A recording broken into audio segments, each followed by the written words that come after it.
Here we're going to look at a cross-section of a ranunculus root or a dicot root. So here we have the epidermis on the outside of the root, and then as we kind of move towards the center, you'll see the cortex. The cortex here, and you've got that kind of X shape with the xylem and phloem coming through there. If you look, this one is at 40 times magnification. You can see that there's some other little ones that got cut in half along the way, but they're much less distinct. But you can still see the center cortex in each of these if you look closely. The main thing that we're looking though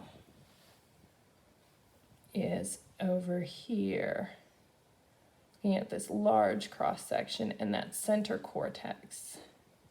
Take a good look at that. Take a little drawing of that. That's at 40 times magnification. You've got the endodermis around the cortex here and the pericycle in the middle as well. So label those and good luck.